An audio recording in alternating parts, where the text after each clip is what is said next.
Hey everyone, Ari Taublieb here with Root Financial Partners. I'm the Vice President as well as a financial advisor here at Root. And what I'm going to show you today is an investment analysis of a portfolio. Now I'm preserving the name of this client, but this is the portfolio that we had of this client right when they reached out. So before they became a client, this is what their investments actually look like. I'm going to show you that right now. Now I'm going to make myself a little smaller so you don't have to look at me. I'm going to come into the corner here, make this a little bigger for you, and I've got the yellow pointer on ready to show you. So let's hop right in. John Miller, this is not, once again, the real name of the client. This is a sample of what you can expect. I'm going to go through this to show you what does it look like when you think about a portfolio analysis. So high level, you've got likely a Roth IRA, a brokerage account, an IRA, maybe a 401k. Well, let's put all of those together to understand what does our portfolio really look like. So that's what we did here. And we can see that we own the Strategic Advisors Fidelity US Total Stock Market. It has a 32% weight of our portfolio, valued at $151,000. And we go down the list and down the list. You can see we have strategic funds and Vanguard funds and T. Rowe Price funds and Fidelity funds. And that can seem on the surface like we're diversifying. But here's the risk to doing that is if we have all of these accounts, which can be wonderful, we want to diversify, but we don't want to over diversify. And this is what I see too often is this client, they own Microsoft, a great company, a company I would recommend owning, but they own it in this fund, the Strategic Advisors Fidelity US Total Stock Market, and it makes up 1.52%.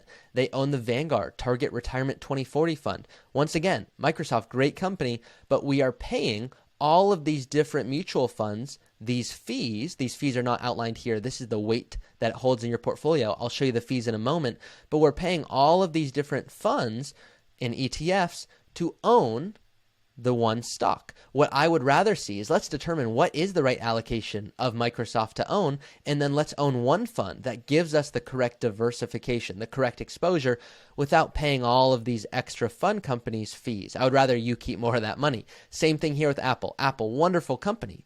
It makes up 2.14% of the portfolio, and it's owned through this fund and this fund and this fund and this fund. And it's not a bad thing, but it's just excess fat that I would rather cut out. Now, the example I like to share is when you're looking at strategic funds is not bad. Vanguard, Fidelity, these are not bad companies. These are fund families that create great products. But if we're only using strategic and if we have Vanguard and we have Fidelity, well, those are almost like puzzle pieces. And if they're not talking to one another, well, they're just not connecting well. So we're not being efficient with our portfolio. That we can go down the line with Amazon, United Health Group, and Exxon. That I think you have a good gist of. The next thing I want to show you is high level. Where is our asset? What's the breakdown of our assets? Well, 75% or so is in stocks, and we have 25% in bonds or cash. Some people say, Ari, do I need a 60-40 portfolio or a 70-30? And what's the right mix for me?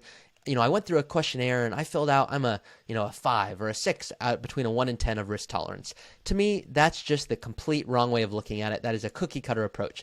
The way you look at it is theoretically, and I use an extreme example to show this, is let's assume you have a pension that covers all of your expenses in retirement. Unlikely, I imagine, but just humor me. Well, if you have a pension that covers all of that, theoretically, you could have 100% of your portfolio in stocks because you don't need that money to live off of, so it can continue to grow for you. Now, if you didn't have a pension at all, no rental income, no inheritance, nothing else, your investments and maybe a little bit of Social Security is what's providing your retirement, well, if that's the case, great, but let's not have too many assets in stocks or things growing for us because that's going to derail our ability to meet our income today. So what's the right mix there? Well, it depends exactly on your portfolio. It depends exactly what you want to spend in retirement. It depends on your tax situation, depends on your legacy goals. So I never come out and say, hey, yes, 60-40 makes sense or 70-30. It's no, let's go through a planning process to understand what is the exact mix for you, which can add hundreds of thousands of dollars over the course of your lifetime, if not millions. So the next thing I look at is of the stocks that you own, so not just diversifying stocks and bonds, but of the stocks that you own, where are those stocks? This right here is showing you, well, 18% are in large value companies. 28% are in large growth companies. Then there's mid companies, small size companies. And what we look at here, and this is very common, is that people have large growth companies. Now, great companies, but in retirement, the way you win is by having different income sources you can pull from. Well, let's say this market, this part of the market, of the equity market, is not doing so hot. Okay, well, do we have other assets we can pull from? Well, we don't in this case because we just don't have significant amount of assets in these buckets. Historically, small assets have actually outperformed large assets. Large growth assets over the course of history average a 10% rate of return. Small companies actually average 12%. Now, the reason for that is when you are getting into these companies, the question is not, is it a good company? The question is it a good company at a good price? So the Facebook, Apple, Netflix, Google, these companies, they started off as small companies. So if we can get in at a great price and they become these companies, that's how we really realize those gains in a really effective way. The next thing here, of the companies you own, where are they? Well, what you can see here is 70% of the assets are in North America. Great. I'm okay with the home bias myself. Of the overall stock market in the entire world, about 60% of it is made up of U.S. companies. So I like to see about 60, maybe 65% in U.S. if you want that extra home bias, which I'm okay with. I'm all about, by the way, being patriotic, but I'm not about being patriotic to the point that you are paying excess taxes. So if you haven't seen it, I'm going to have another video on taxes that is going to be very similar to this. So all about our country. However, don't pay more tax than you need to. So that is it for looking at regions and what this looks like. And you can see, okay, there's 13.7% in Europe. I would rather see a little bit more exposure globally with all of this, but no giant red flags here. We can look at performance of how your portfolio would have done if you had this portfolio right here. Well, great portfolio, but these are the downturns that you would experience along the way. So the tech bubble, the World Trade Center, subprime mortgage rates, COVID, inflation, these are real events that have occurred that you've experienced. And if you had this portfolio during this time, well, are you comfortable with going through a downturn of 32% or 26%?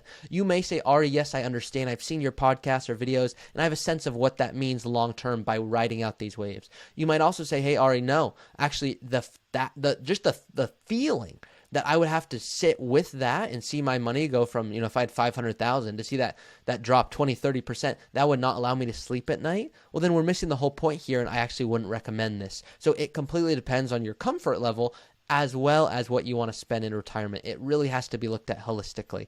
The last thing here that I like to look at is, of all the funds that you own, what are the internal fees, the fees you cannot see, they call it hidden fees of the industry. So what you can see here right off the bat, that here's a fund, Strategic Advisors, Fidelity, U.S. Total Stock Market, and that expense ratio is 0.36%. I prefer to see expense ratios 0.2% or below. I want to make sure there's certainly value added if we're going to have any fee at all. If not, I'd rather not pay for that. Historically, it's been proven not to be the case for these funds with, call it 1.09%, 1.02%. So what this means is if you only owned the Fidelity Emerging Asia Fund, and if you saw in your statement you got a 10% rate of return, well, you didn't. What you did get is a 9.98%. What you did get is an 8.98% rate of return. So the 10 minus the 1.02. So that is really what you want to look at here, is what's the after fee return that I'm receiving. And if we add up all of these different fees, what you can see here is we're paying about $1,500 a year in fees. If we're getting tremendous value for that, I'll be the first to say pay it. But historically, owning these fees that have high expense ratios like this or like this, it's just not worth it. So that is what I wanted to show you today when it comes to an investment analysis. Now, there's a lot to this. Make sure to check out the financial planning video as well to look at what you can expect in the next meeting when you go through our planning process. Once again, Ari Taublieb here, Vice President and Financial Advisor at Root Financial Partners. Hope this was helpful, and feel free to check out those other videos.